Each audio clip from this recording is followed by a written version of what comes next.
Hello, ધોરણ 11 commerce અર્થશાસ્ત્ર વિષયમાં પ્રકરણ 4 પુરવઠો.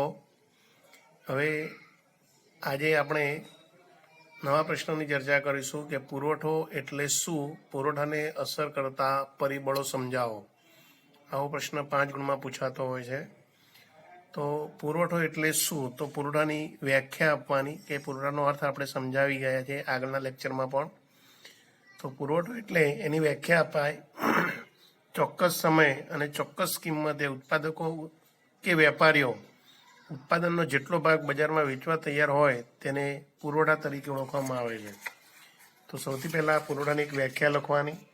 ફરી એકવાર, ચોક્કસ સમય અને ચોક્કસ કિંમતે ઉત્પાદકો કે વેપારીઓ ઉત્પાદનનો જેટલો ભાગ બજારમાં વેચવા તૈયાર હોય તેને પુરવઠા તરીકે ઓળખવામાં આવે છે. આ પુરવઠાની એક વ્યાખ્યા છે. હવે આ પુરવઠાને અસર કરતા પરિબળો કે જેમ આપણે જોયું હતું કે માંગ એટલે શું, માંગનો અર્થ અને માંગને અસર કરતા પરિબળો, એના જેવો જ આ પ્રશ્ન છે. અહીંયા પણ પુરવઠાને કેટલાક પરિબળો અસર કરે છે. તો કે પુરવઠાને અસર કરતા પરિબળોને બે વિભાગમાં વહેંચી શકાય છે. કયા બે વિભાગમાં?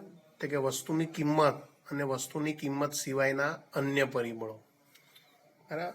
તો કે અહીંયા આગળ જેમ આપણે જોયું હતું કે માંગને અસર કરતા પરિબળો કેટલા? તો કે બે, વસ્તુની કિંમત અને કિંમત સિવાયના પરિબળો.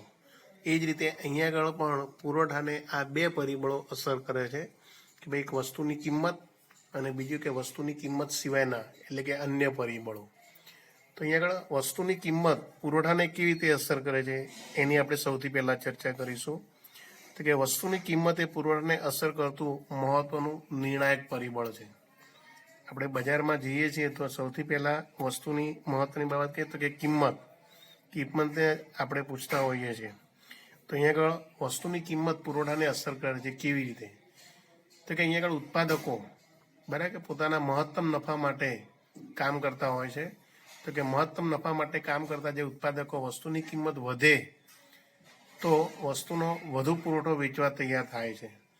જો કિંમત ઘટે તો ઉત્પાદક ઓછો પુરવઠો વેચવા તૈયાર થાય છે. આમ કિંમત અને પુરવઠા વચ્ચે સીધો સંબંધ છે. સમજો મિત્રો કેવી રીતે? અહીંયા આગળ તો કે અહીંયા આગળ ઉત્પાદક છે એને જ્યારે બજારમાં વસ્તુની કિંમતો વધે છે ત્યારે એને નફા થવાની શક્યતા વધુ હોય છે. એટલે એ સમયે બજારમાં વસ્તુનો પુરવઠો વધુ રજૂ કરે છે. જ્યારે વસ્તુની કિંમત ઘટે છે ત્યારે ઉત્પાદકને નફો ઘટવાની શક્યતા હોય છે. એટલે એને કારણે વસ્તુના પુરવઠામાં ઘટાડો કરે છે, ઓછું વેચાણ કરે છે. તો આમ વસ્તુની કિંમત વધે તો પુરવઠો વધે છે અને વસ્તુની કિંમત ઘટે તો પુરવઠો ઘટે છે. આમ વસ્તુની કિંમત અને પુરવઠા વચ્ચે સીધો સંબંધ છે. આ રીતે અહીંયા આગળ પહેલું બરાબર પરિબળ સમજાવી શકાય. બરાબર. તો ફરી એકવાર યાદ રાખજો કે વસ્તુની કિંમત એ પુરવઠાને અસર કરનારું મહત્વનું નિર્ણાયક પરિબળ ગણાય છે. અહીં આગળ ઉત્પાદકો મહત્તમ નફા માટે કામ કરતા હોય છે. એટલે કે જ્યારે એમને વસ્તુની કિંમત વધે છે ત્યારે એમને વધુ નફો મળતો હોય છે. તો એને કારણે એ સમયે વસ્તુની પુરવઠો વધુ રજૂ કરે છે. જ્યારે વસ્તુની કિંમત ઘટે છે ત્યારે એમનો નફો ઘટતો હોય છે અને એને કારણે વસ્તુનું વેચાણ ઓછું કરે છે. પરિણામે બજારમાં વસ્તુનો પુરવઠો ઓછો હોય છે. તો આમ વસ્તુની કિંમત વધે તો પુરવઠો વધે છે અને વસ્તુની કિંમત ઘટે તો પુરવઠો ઘટે છે. આમ વસ્તુની કિંમત અને પુરવઠા વચ્ચે કેવો સંબંધ છે? સીધો સંબંધ. તો એ ચોપડીમાં આ મુદ્દામાં એક અંડરલાઈન કરજો કે વસ્તુની કિંમત અને પુરવઠા વચ્ચે કેવો સંબંધ છે? સીધો સંબંધ. ત્યાં આપણે જોયું હતું ત્રીજા પાઠમાં કે ભાઈ વસ્તુની કિંમત અને માંગ વચ્ચે કેવો સંબંધ છે? વ્યસ્ત સંબંધ છે. કારણ કે ત્યાં આગળ કિંમત વધે તો માંગ ઘટે અને કિંમત ઘટે તો માંગ વધે. બરાબર. અહીંયા આગળ કિંમત વધે તો પુરવઠો વધે, કિંમત ઘટે તો પુરવઠો ઘટે છે. એટલે અહીંયા આગળ કિંમત અને પુરવઠા વચ્ચે સીધો સંબંધ છે. તો આ રીતે પુરવઠાને અસર કરનારું આ પહેલું પરિબળ છે કિંમત. કિંમત સિવાયના અન્ય પરિબળો. તો કે કિંમત સિવાયના અન્ય પરિબળો અહીંયા આગળ જુદા જુદા બરાબર કે અહીંયા આગળ જુદા જુદા અન્ય 5 પરિબળો છે. એમાં ઉત્પાદનના સાધનોની કિંમત, ટેકનોલોજીની કક્ષા, બીજું છે ભવિષ્યના ભાવોની અટકળો, અન્ય પરિબળો. આ 4 અન્ય પરિબળો તરીકે ઓળખાતા હોય છે. તો અહીંયા આગળ સૌથી પહેલા ઉત્પાદનના સાધનોની કિંમત. અહીંયા આગળ ઉત્પાદનના સાધનોની કિંમત એ પુરવઠાને કેવી રીતે અસર કરે છે? તો આપણે કોઈ પણ વસ્તુનું ઉત્પાદન કરીએ છીએ ઉત્પાદન પ્રક્રિયા દરમિયાન જે ઉત્પાદનના સાધનોનો ઉપયોગ કરવામાં આવતો હોય છે, આ ઉત્પાદનના સાધનો, દાખલા તરીકે ઉત્પાદનના સાધનો જમીન, મૂડી, શ્રમ, અને આ સાધનો એની જરૂર પડતી હોય છે. હવે આ ઉત્પાદનના સાધનોની કિંમતો વધે છે, એને કારણે ઉત્પાદન ખર્ચ વધે છે. ઉત્પાદન ખર્ચ વધે એને કારણે વસ્તુનો પુરવઠો અહીંયા આગળ શું થાય છે, ઉત્પાદકો ઘટાડે, એમનો નફો ઘટતો હોવાને કારણે. તો ફરી એકવાર યાદ રાખજો કે ઉત્પાદન ખર્ચમાં થતા ફેરફારો પુરવઠાને અસર કરે છે. જેમ કે અહીંયા ચોપડીમાં ઉદાહરણ આપ્યું છે કે જમીનના માલિકને ચૂકવાતું ભાડું, શ્રમિકને ચૂકવાતા વેતનમાં ઘટાડો થાય કે અન્ય પરિબળોને કારણે ઉત્પાદન ખર્ચ ઘટે તો વસ્તુના પુરવઠામાં વધારો થાય છે. અહીંયા સમજો કે કેવી રીતે, તો કે અહીંયા આગળ ઉત્પાદક જ્યારે વસ્તુનું ઉત્પાદન કરે તો કે ચાલો જમીનના માલિકને ભાડું ઓછું ચૂકવવું પડતું હોય, શ્રમિકોને વેતન ઓછું ચૂકવવું પડતું હોય, બરાબર, અન્ય ઉત્પાદન ખર્ચમાં ઘટાડો થતો હોય, ત્યારે જે વસ્તુનું ઉત્પાદન કરે છે એને સસ્તું પડતું હોય છે, પણ અમે વસ્તુનો પુરવઠો વધુ વધારે છે કારણ કે એનામાં એને નફો થતો હોય છે, બરાબર. એ જ રીતે જો અહીંયા આગળ જમીનના માલિકને વધુ ભાડું ચૂકવવું પડતું હોય, શ્રમિકોને વધારે વેતન ચૂકવવા પડતા હોય, અન્ય પરિબળોને કારણે ઉત્પાદન ખર્ચ વધતું જતું હોય તો વસ્તુના પુરવઠામાં શું કરશે, ઘટાડો કરે છે. કેમ? કારણ કે એને નફા થવાની શક્યતા ઘટે છે, બરાબર. તો આ રીતે અહીંયા આગળ ઉત્પાદન ખર્ચ વધે, સાંભળો, ઉત્પાદન ખર્ચ વધે તો નફો ઘટે છે, અને ઉત્પાદન ખર્ચ બરાબર વધે, ઉત્પાદન ખર્ચ ફરી એકવાર યાદ રાખ્યું કે જો ઉત્પાદન ખર્ચ વધે તો નફો ઘટે છે, તેથી વસ્તુનો પુરવઠો પણ ઘટે છે. અને જો ઉત્પાદન ખર્ચ ઘટે તો અહીંયા આગળ નફો વધે છે, તેથી ઉત્પાદકો વસ્તુનો પુરવઠો શું કરે છે, વધારે છે. તો આમ અહીંયા આગળ ઉત્પાદન ખર્ચ, બરાબર, કે સાધનોની કિંમત એટલે બીજા શબ્દોમાં શું કહેવાય, ઉત્પાદન ખર્ચ એ અહીંયા આગળ પુરવઠાને અસર કરનારો એક મહત્વનું પરિબળ તરીકે ઓળખાય છે, બરાબર. તો ફરી એકવાર યાદ રાખજો કે ભાઈ ઉત્પાદનના સાધનોની કિંમત એ પુરવઠાને અસર કરનારું પરિબળ છે. ઉત્પાદન ખર્ચ વધે તો ઉત્પાદકોનો નફો શું થાય છે, ઘટે છે, એને કારણે એ પુરવઠો ઘટાડે છે. પણ જો ઉત્પાદન ખર્ચ ઘટે તો ઉત્પાદકોનો નફો વધતો હોય છે, તેથી ઉત્પાદનનો પુરવઠો વધે છે, બરાબર. એટલે કે અહીંયા આગળ ઉત્પાદન ખર્ચ અને વસ્તુના પુરવઠા વચ્ચે કેવો વ્યસ્ત સંબંધ જેવું કહી શકાય. અહીંયા બીજો મુદ્દો છે ટેકનોલોજીની કક્ષા. ટેકનોલોજી, તો વર્તમાન સમયમાં આપણે ઉત્પાદકો વસ્તુનું ઉત્પાદન કરવા માટે ટેકનોલોજીનો ઉપયોગ કરે છે, યંત્ર સામગ્રીનો ઉપયોગ કરે છે, બરાબર. તો અહીંયા આગળ ટેકનોલોજીનો જે ઉપયોગ કરે છે, ટેકનોલોજી જો ખર્ચાળ હોય, વધુ ખર્ચ કરવું પડતું હોય, બરાબર, તો એવા સમયે ઉત્પાદકો બરાબર કે પોતાની વસ્તુનું ઉત્પાદનમાં ઘટાડો કરશે, બજારમાં પુરવઠો ઘટશે. પણ જો નવી ટેકનોલોજી આવે અને એને કારણે બરાબર કે ભાઈ એમનો ખર્ચ ઓછું થતું હોય, એમને નફો મળવાની શક્યતા વધે છે, એટલે એ વસ્તુનો પુરવઠો વધારશે, બરાબર, એનું ઉત્પાદન વધારે કરશે. તો આમ ટેકનોલોજી પણ પુરવઠાને અસર કરનારું પરિબળ તરીકે ઓળખાય છે. તો ફરી એકવાર યાદ રાખજો કે ટેકનોલોજી કેવી રીતે, તો કે ટેકનોલોજીનો વિકાસ, એ નવી ટેકનોલોજી આવે એને કારણે અહીંયા આગળ ઉત્પાદનનો સમય બચતો હોય, શ્રમિકો સાથે શક્તિની બચત થતી હોય, ગુણવત્તાવાળી સારી વસ્તુનું ઉત્પાદન ઓછા ખર્ચે થતું હોય તો ઉત્પાદકને અહીંયા નફાની શક્યતા વધારે હોય છે, પણ અમે ઉત્પાદકો વધુ પુરવઠો બજારમાં વેચવા માટે તૈયાર થાય છે. તો આમ નવી ટેકનોલોજી આવે, ઓછી ખર્ચાળ હોય, બરાબર, એને કારણે એને ખર્ચ ઓછું કરવું પડતું હોય અને નફો વધારે થતો હોય, તો એને આવી ટેકનોલોજી વડે વસ્તુનું ઉત્પાદન વધુ કરશે, પરિણામે બજારમાં પુરવઠો વધશે. પણ જો જૂની પુરાણી ટેકનોલોજી હોય, બરાબર, અને ખર્ચાળ હોય તો એવી ટેકનોલોજી વડે એને ખર્ચ વધુ થતું હોવાને કારણે ઉત્પાદન ઓછું કરશે, પણ હવે બજારમાં પુરવઠો ઘટે છે. તો આ રીતે ટેકનોલોજીની કક્ષા એ પણ પુરવઠાને અસર કરે છે એમ કહી શકાય છે. તો આમ ટેકનોલોજીના વિકાસને કારણે સમય, શક્તિની બચત થાય છે, ગુણવત્તાયુક્ત ચીજવસ્તુનું ઓછા ખર્ચે વધુ ઉત્પાદન શક્ય બને છે, ઉત્પાદન ખર્ચ ઓછું થતાં ઉત્પાદકને નફાની શક્યતા વધે છે, તેથી ઉત્પાદક વધુ પુરવઠો બજારમાં મૂકે છે, બરાબર. આમ ટેકનોલોજીની કક્ષા એ પુરવઠાને અસર કરનારું પરિબળ છે.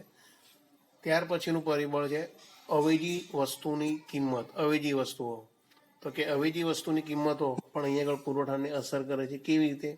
તો કે અવેજી વસ્તુ આપણે જેમ જોયું હતું કે માંગમાં કેટલીક વસ્તુઓ અવેજી હોય છે, કે ચા અને કોફી જેવી વસ્તુની વાત કરી દઈએ આપણે, તો અહીંયા આગળ કેટલીક વસ્તુ એકબીજા સાથે અવેજીના સંબંધથી જોડાયેલી હોય છે, બરાબર કે અવેજીના સંબંધથી જોડાયેલી હોય છે.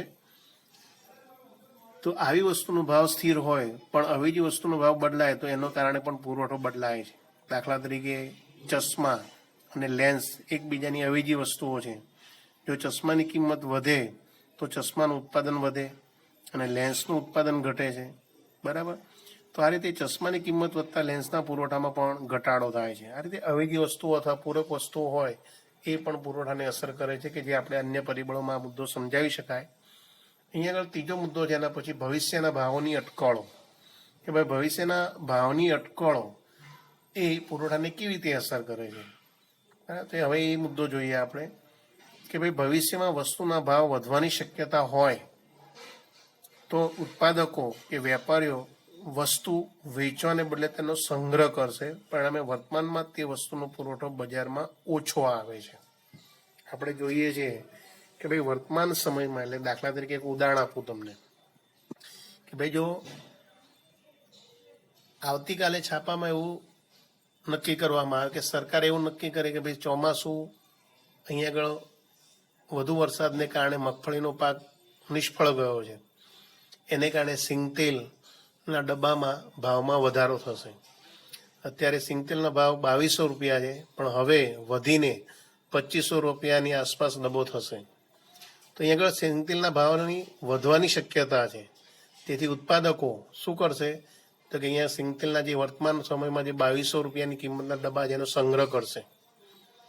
કેમ? કારણ કે ભવિષ્યમાં, એટલે કે અઠવાડિયા પછી અથવા તો કે 15 તારીખ પછી એના ભાવ વધવાના છે, તો એ સમયે એને 2500 રૂપિયા મળવાના છે ડબ્બે, એટલે કે એક ડબ્બે એને 300 રૂપિયાનો ફાયદો થવાનો છે. એમ એ સમયે બરાબર કે એના પુરવઠામાં વધારો કરીને બજારમાં વેચાણ માટે મૂકશે. પણ જો આવતીકાલે છાપામાં એવું આવે કે ભાઈ ચોમાસું સારું છે, મગફળીનો પાક સારો થવાનો છે, પરિણામે અહીંયા આગળ સિંગતેલની જે અત્યારે કિંમત 2200 છે એ 15 તારીખ પછી ઘટીને બરાબર કે 2000 કે 1800ની આસપાસ ડબ્બો થઈ જશે. તો અહીંયા આગળ ઉત્પાદકો શું કરશે તો કે વર્તમાન સમયમાં જે સિંગતેલના ડબ્બા એમની પાસે પડ્યા હોય 2200 રૂપિયાની કિંમતના, એનો પુરવઠો બજારમાં વધુ વેચાણ માટે મૂકશે, વધુ રજૂ કરશે. કારણ કે જેટલા ડબ્બા વેચાઈ જાય એટલે એમને ફાયદો, નહીંતર પછી ભાવ ઘટવાના હોય એટલે એમને ખોટ જવાની શક્યતા હોય છે.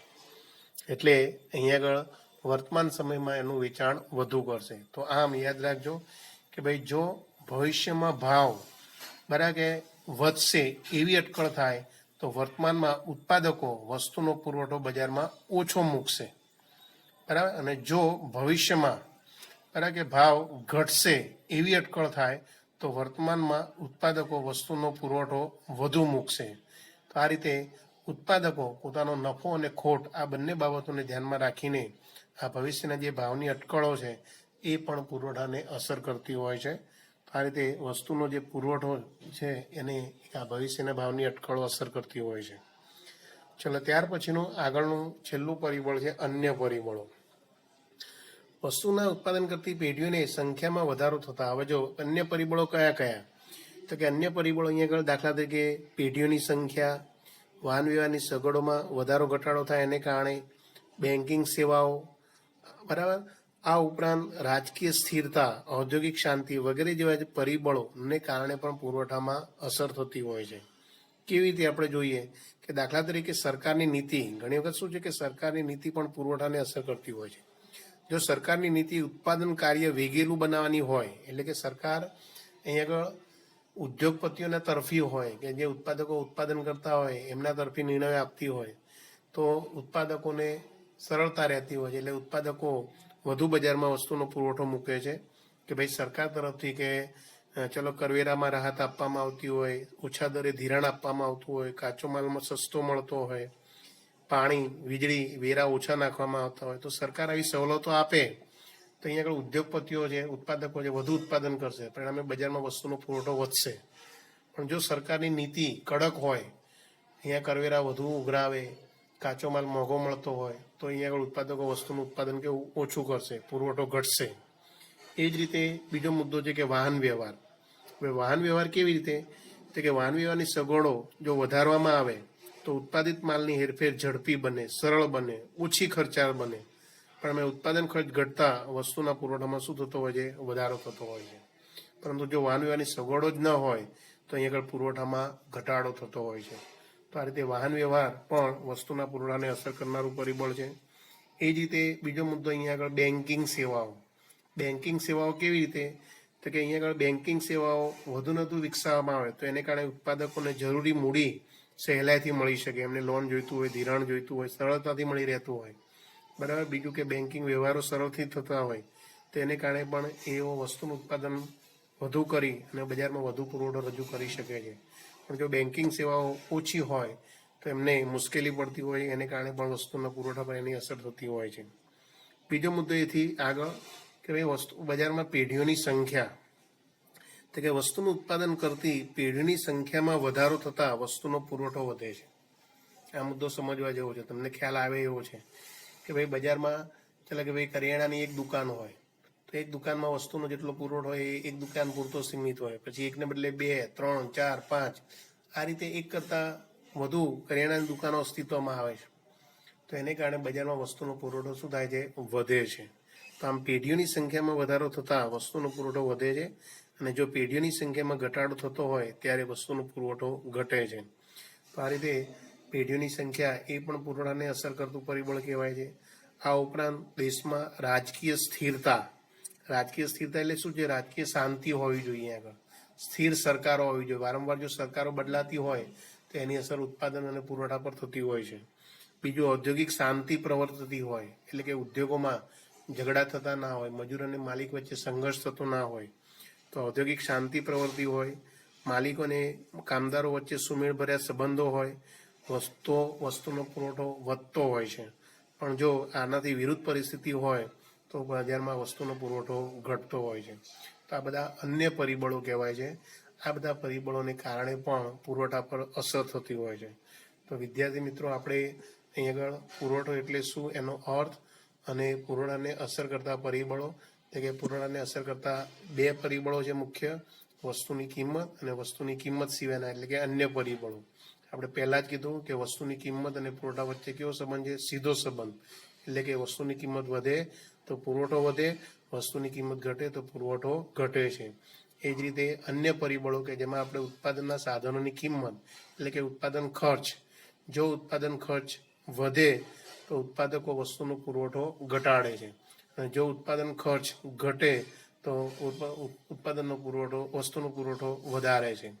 એ જ રીતે ટેકનોલોજીની કક્ષા, જો નવી ઉત્પાદન પદ્ધતિ, નવી ટેકનોલોજી અસ્તિત્વમાં આવે તો સમય શક્તિની બચત થાય છે, ગુણવત્તાવાળી વસ્તુઓ મળતી હોય છે. તેથી ઓછા ખર્ચે વધુ ઉત્પાદન થતું હોવાથી ઉત્પાદકોને નફો વધુ મળે છે. તેથી તેઓ વધુ પુરવઠો રજૂ કરે છે. પણ જો જૂની ટેકનોલોજી હોય તો પુરવઠો ઘટતો હોય છે. એ જ રીતે ભવિષ્યને ભાવની અટકળો, એમાં પણ આપણે વાત કરી કે ભાઈ વસ્તુના ભાવ જો ભવિષ્યમાં વધવાના હશે એવી અટકળ હોય તો વર્તમાનમાં ઉત્પાદકોનો નફો બરાબર કે ઘટતો હોય છે. એટલે કે ભવિષ્યમાં એમને નફો વધારે મળવાનો હોય છે. એટલે વર્તમાનમાં એ લોકો પુરવઠો શું કરશે? ઓછો મૂકશે. પણ જો ભવિષ્યમાં ભાવ ઘટવાની અટકળ હોય બરાબર તો વર્તમાનમાં એ લોકો વસ્તુનો પુરવઠો શું કરશે? વધુ મૂકશે. બરાબર. તો આ રીતે ભવિષ્યના ભાવની અટકળો, આ અન્ય પરિબળો કે જેમાં આપણે વાત કરી પેઢીઓની સંખ્યા, બરાબર કે કુદરતી પરિબળો સાનુકૂળ હોય, રાજકીય સ્થિરતા, કાયદો અને વ્યવસ્થા, આ ઉપરાંત ઔદ્યોગિક શાંતિ, મજૂર અને માલિકો વચ્ચે સંબંધો સુમેળ ભર્યા હોય, વાહન વ્યવહારનો વિકાસ, આ બધા જે પરિબળો છે, બેન્કિંગ સુવિધાઓ, આ બધા અન્ય પરિબળોમાં ફેરફાર થાય તેને કારણે પણ પુરવઠામાં અસર થતી હોય છે.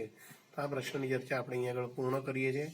હવે આગળ આપણે નવા પ્રશ્નની ચર્ચા, વ્યક્તિગત પુરવઠો અને બજાર પુરવઠો, એની ચર્ચા નેક્સ્ટ લેક્ચરમાં કરીશું. આ જે આખો પ્રશ્ન છે એ તમારે લખીને મોઢે કરી જાઓ કે ભાઈ પુરવઠો એટલે શું, પુરવઠાને અસર કરતા પરિબળ, આ પ્રશ્ન આખો લખીને તૈયાર કરી જાઓ. Okay, thank you.